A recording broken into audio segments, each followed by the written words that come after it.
Hello guys, welcome back to our YouTube channel Alpha Tech is Education with lots of energy and with a new confidence. चलिए तो आज हम देखेंगे some important facts about or related with computer.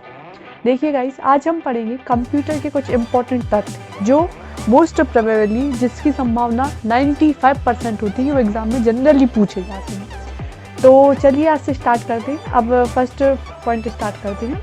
आधुनिक computer विज्ञान का जनक, father of modern computer, Charles Babbage को कहा जाता है।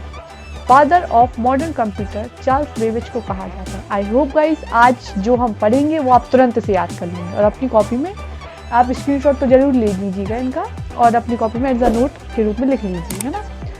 दूसरा है आधुनिक कंप्यूटर के विकास में। देखिए आधुनिक कंप्यूटर पूछा है, कंप्यूटर के विकास में नहीं। आप वर्ड टू वर्ड ध्यान रखिए। देखिए अगर आप तैयारी कर रहे हैं तो आपको पता होगा कि कंप्यूटर में वर्ड्स का बहुत महत्व होता है।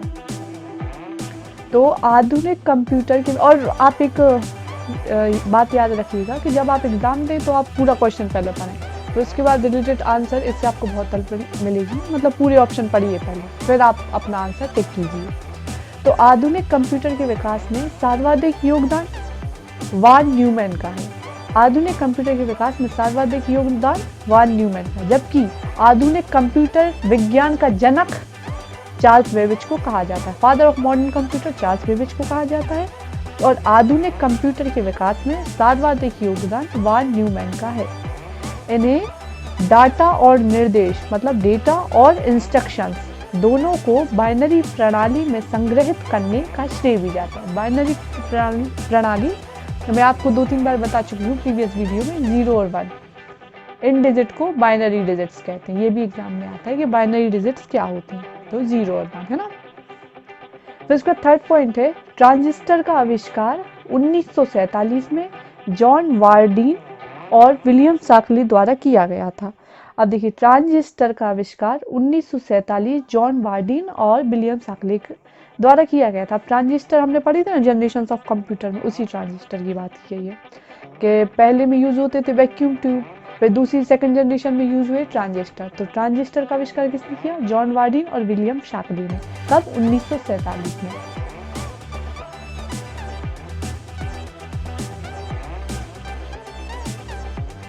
इंटीग्रेटेड सर्किट, इंटीग्रेटेड सर्किट या इंटीग्रेटेड चिप्स का आविष्कार कौन सी जनरेशन में किया गया? मैंने बताया था इसका यूज़ किया गया था आईसी चिप्स का यूज़ किया गया था 4th जनरेशन में, है ना। और हाँ ट्रांजिस्टर, हाँ थर्ड में आई, नहीं फर्स्ट में आए थे वाल्व, सेकंड में आए थे ट्रांजिस्टर्स और थर्ड जनरेशन में आए थे इंटीग्रेटेड सर्किट। तो इंटीग्रेटेड सर्किट्स का यूज़ कब किया गया था? 3rd जनरेशन में, है ना। तो हाँ इसमें इंटीग्रेटेड सर्किट का यूज़ किया गया था 3rd जनरेशन में। और इसका विकास कब हुआ? 1958 में जैक किल्वी और रॉबर्ट नॉय द्वारा। देखिए इसमें रॉबर्ट को रावट लिखा, मतलब हिंदी में लिखते रॉबर्ट नॉय, जबकि इंग्लिश में प्रोनाउंसिएशन होता है रॉबर्ट नॉय द्वारा किया गया था ना। आईसी चिप्स का विकास 1958 में जैक किल्वी और रॉबर्ट नॉय द्वारा किया गया था। ये कौन सी जनरेशन में यूज हुआ? 3rd जनरेशन में। ये सिलिकॉन की पर बनी इस प्रौद्योगिकी को माइक्रो इलेक्ट्रॉनिक्स का नाम दिया गया। सिलिकॉन की सतह पर बनी इस प्रौद्योगिकी को माइक्रो इलेक्ट्रॉनिक्स का नाम दिया गया, है ना। फिर सेमीकंडक्टर पदार्थ सिलिकॉन या जर्मेनियम के बने होते हैं। ये क्या का सिंबल है? अगर आप साइंस के स्टूडेंट या आर्ट्स के भी हो तो नो प्रॉब्लम, सब जानते इतना। तो ये है सिंबल सिलिकॉन का, सिलिकॉन, और ये है जर्मेनियम, है ना। तो सेमीकंडक्टर पदार्थ होते हैं, जो सेमीकंडक्टर प्रोडक्ट्स होते हैं वो सिलिकॉन और जर्मेनियम से बने होते हैं।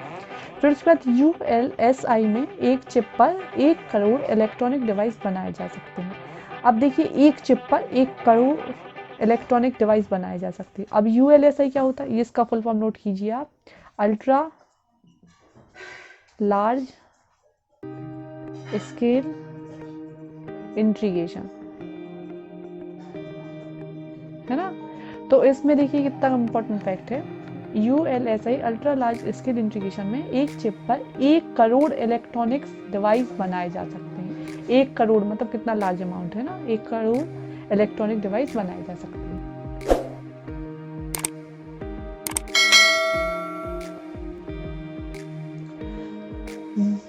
मूर का नियम, मूर्स लॉ कहता है इसके अकॉर्डिंग प्रत्येक 18 माह में उपकरणों की संख्या दुगनी हो जाती है।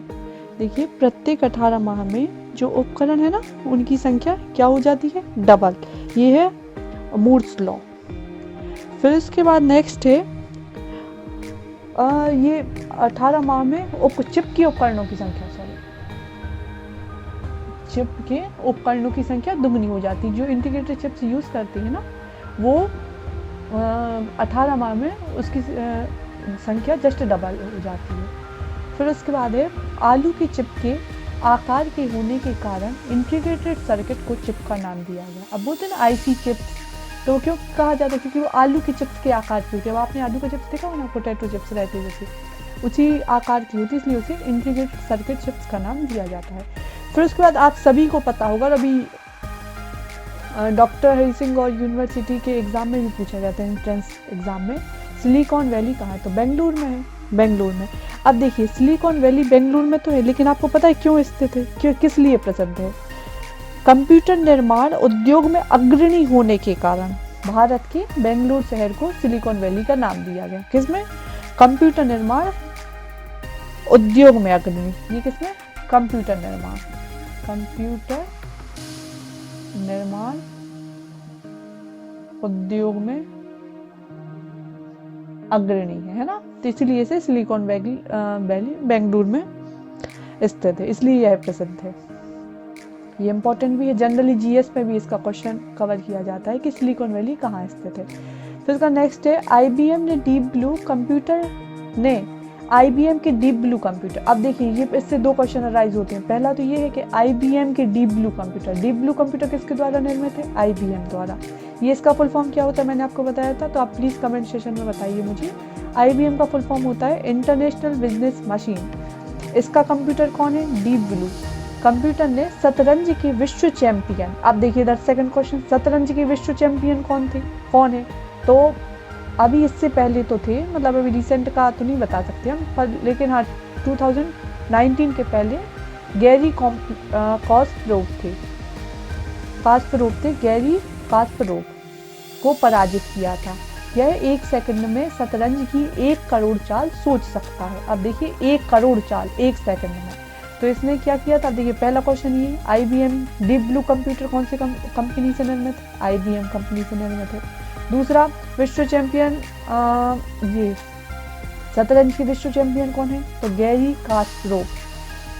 और फिर तीसरा यह इसने हराया था, है ना, शतरंज में हराया था, मतलब इनको पराजित किया था कंप्यूटर में, इसलिए ये बहुत फेमस कंप्यूटर है deep blue computer.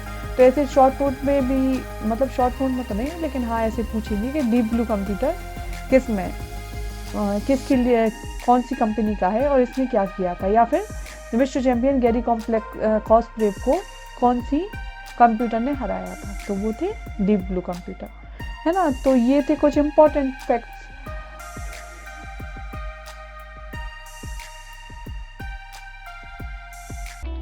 As usual, as the last part of our discussion, full form, है ना, ये हम ऑलवेज कंप्लीट करते हैं और आई होप गाइस आप इसे याद भी करते होंगे डेली।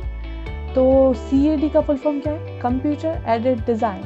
CAL का full form computer aided learning. CAM computer aided manufacturing. देखिए आपको ये 3 याद करने में कोई प्रॉब्लम नहीं होगी, क्योंकि कंप्यूटर एडेड इसमें डिज़ाइन, लर्निंग एंड मैन्युफैक्चरिंग, है ना। फिर फोर्थ है CD, इसका फुल फॉर्म जनरली याद होता है सबको, कॉम्पैक्ट डिस्क। फिर उसके बाद CDAC, इसका होता है centre for development of advance computing. देखिए गाइस ये जो वीडियो थी बहुत ज़्यादा इंपॉर्टेंट थी as the point of examination view, तो आई होप आप इसे याद करेंगे और फुल फॉर्म तो आप डेली याद करते ही होंगे, है ना। So I hope you guys like our videos. Please subscribe our channel. Thank you and have a good day.